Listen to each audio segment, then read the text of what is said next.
ചെറിയ മീനല്ല കേട്ടോ. ഇത് വെച്ചിട്ട് എന്തൊക്കെ ഉണ്ടാക്കാൻ പറ്റും നിനക്ക് അറിയോ? എനിക്കറിയില്ല. അന്ന് നീ അത് അടുക്കളയിൽ കൊണ്ടുവയ്ക്കും, ഞാൻ ഇപ്പോൾ വരാം. ഓക്കെ. അപ്പൊ ഗൈസ്, ഇതാണ് നമ്മുടെ നത്തോലി. ഇതെന്തോ ഫ്രീ ആയിട്ട് കിട്ടിയ മീനാ. അതൊന്നും വിശാക്കണ്ട, അവര് കാണണ്ട.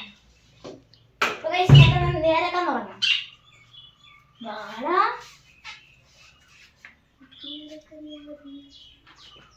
ഇതെങ്ങനെ തല പൊട്ടിച്ചിട്ട് പൊട്ടിച്ച് ഈ ഒരു ഭാഗം കണ്ടോ അങ്ങനെ വെച്ചാൽ ഊരിക്കളഞ്ഞാൽ മതി. Very simple. ഇത് ചട്ടിയിലോട്ട് ഇട്ടോ. നീന്താ അവിടെ ഇരിക്കണം, വിളിക്കോ മീനാണ്. എനിക്കറിയില്ല. അത്ര കാര്യം. Very simple. ഇതുണ്ടോ, ആദ്യം തന്നെ നിന്റെ തല ഇങ്ങനെ പിടിച്ച് വലിച്ച് കളയണം. ഇതുണ്ടോ, അപ്പൊ ഒരു ഭാഗം ഉണ്ടോ, ഇതിലോട്ട് ഏതേലും ഒരു വിരലിട്ടിട്ട് ഒന്ന് പൊക്കി കളഞ്ഞാൽ മതി. ഇതെന്ത് ബലൂൺ, അങ്ങനെ കളഞ്ഞാൽ മതി. പിന്നെ വേണമെങ്കിൽ ഉപ്പല്ലിട്ട് ഇങ്ങനെ ഒന്ന് തേച്ച് കളഞ്ഞാൽ മതി. അല്ലെങ്കിൽ കത്തി വെച്ചിട്ട് ഈ ഒരു വെള്ള കളർ കണ്ടോ ഇങ്ങനെ തേച്ച് കളഞ്ഞാലും മതി കേട്ടോ. ഇത്രേ ഉള്ളൂ. ഇനി നീ ചെയ്ത് നോക്ക്. ഓക്കെ, ഇനി എൻ്റെ ഉള്ളിലോട്ട് കൈയിട്, എൻ്റെ പൊക്ക്. അത്രേ ഉള്ളൂ പണി. ഇനി വേഗം വേഗം വേഗം ഇപ്പൊ തന്നെ തീർക്കണം. അച്ഛമ്മ വേഗം എഴുതി.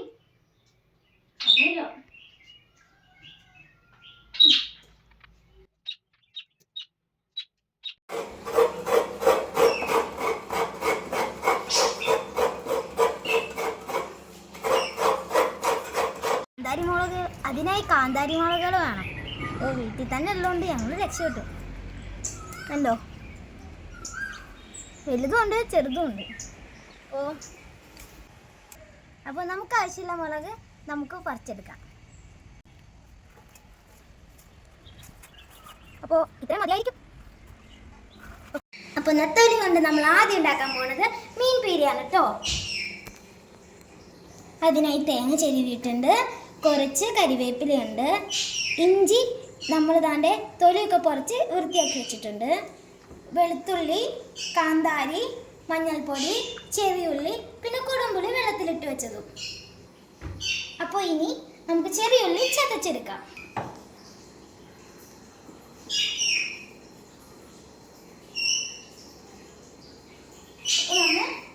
ചെറിയുള്ളി ചതച്ചിട്ടുണ്ട്, കുറച്ചുകൂടി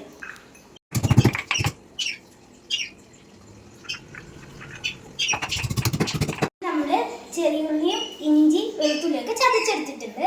ഇനി നമുക്ക് തേങ്ങയും ഈ ചെറിയ കാന്താരി മുളകും കുറച്ച് മഞ്ഞൾപ്പൊടി മിക്സിയിലിട്ട് കറക്കിയെടുക്കാം. കറിപ്പിച്ച് തിരുമ്പിയാലും മതി കേട്ടോ, പക്ഷെ ഇതിലിട്ടൊന്ന് കറങ്ങുന്നതാണ് ഞങ്ങൾക്കൊരു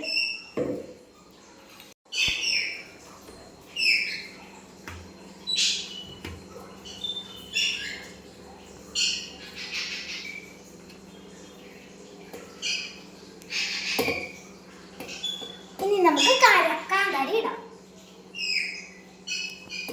ശേഷം കുറച്ച് മഞ്ഞൾപ്പൊടി ഇടാം.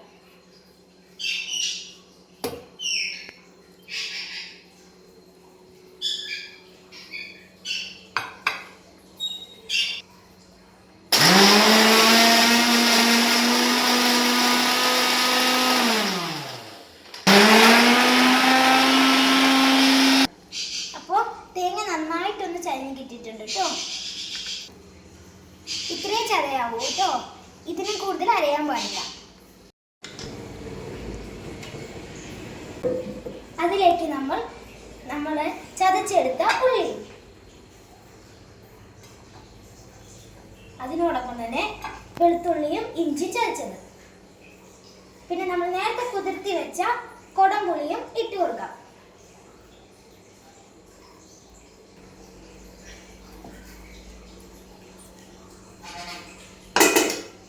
അതിലേക്ക് ആവശ്യത്തിന് വേണ്ട ഉപ്പ് ഇട്ട് കൊടുക്കാം.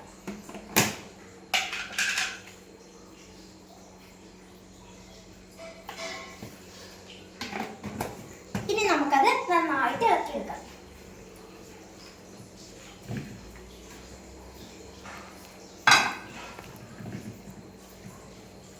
കുടംപുളിയുടെ വെള്ളം ചേർത്ത് കൊടുക്കാം. ഇനി നമുക്ക് ഇതിലോട്ട് കരിവേപ്പില ഇടാം.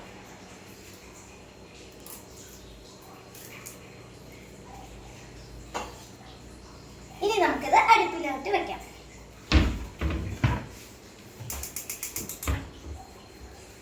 ഇനി ഇത് കുറച്ചു നേരം മൂടി വെച്ച് വേവിക്കാം.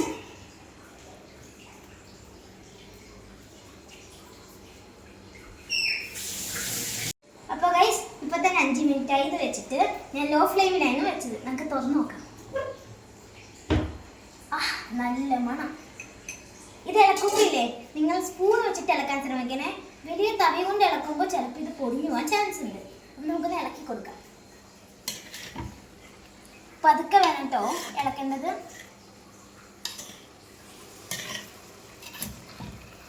ഇതേപോലെ തന്നെ ഇടയ്ക്കിടയ്ക്ക് തുറന്നു നോക്കി ഇളക്കണം കേട്ടോ ഗൈസ്.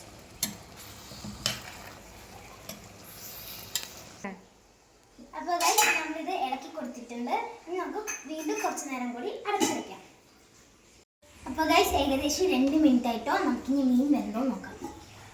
നല്ല ആവി വരച്ചുണ്ടോ.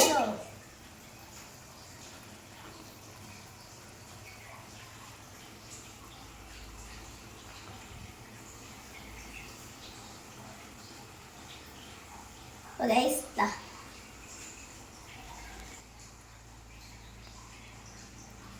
അടിപൊളി.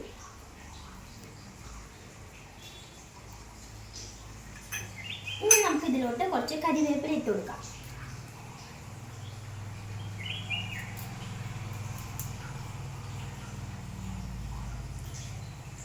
ഇനി വെളിച്ചെണ്ണയും കൂടി ഒഴിച്ചു കൊടുക്കാം.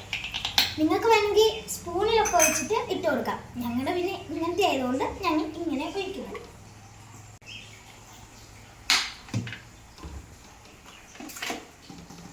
ഇനി നമുക്ക് കുറച്ച് റെസ്റ്റ് എടുക്കാം. ഇതിനും റെസ്റ്റ് കൊടുക്കാം. ഇനി നമുക്കിത് ഓഫാക്കി വെക്കാം കേട്ടോ. അപ്പോൾ നമ്മുടെ ഇത് റെഡി ആയിട്ടുണ്ട് കേട്ടോ ഗൈസ്. കുറച്ച് റെസ്റ്റ് എടുത്തിട്ട് വരാം. അപ്പോൾ ഗൈസ് നമ്മുടെ മീൻ പീര റെഡി ആയിട്ടുണ്ട്. നമുക്ക് ഇത് അച്ഛമ്മനെ കൊണ്ട് ടേസ്റ്റ് ചെയ്യിപ്പിക്കാം കേട്ടോ. അച്ഛമ്മ ഒന്ന് ടേസ്റ്റ് ചെയ്ത് നോക്കൂ. ഇപ്പോഴല്ലേ ഒരു കാര്യം മനസ്സിലായേ. അച്ഛമ്മ രാമായണ മാസം ആയതുകൊണ്ട് ഇപ്പൊ മീൻ ഇറച്ചൊക്കെ ഉപേക്ഷിച്ചിരിക്കുക. പക്ഷെ അച്ഛനക്ക് ഒരു കഴിവുണ്ട്, മണത്തറിയാൻ പറ്റും. ഒക്കെ നമ്മൾ സൂപ്പറായിരുന്നു. അതാണ്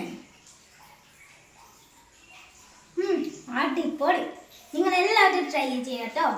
ഈ വീഡിയോ ഇഷ്ടപ്പെട്ടാൽ ലൈക്ക് ചെയ്യുക, സബ്സ്ക്രൈബ് ചെയ്യുക, കമന്റ് ചെയ്യുക, പിന്നെ ബെൽ ഐക്കണും കൂടി കൊടുക്കുക.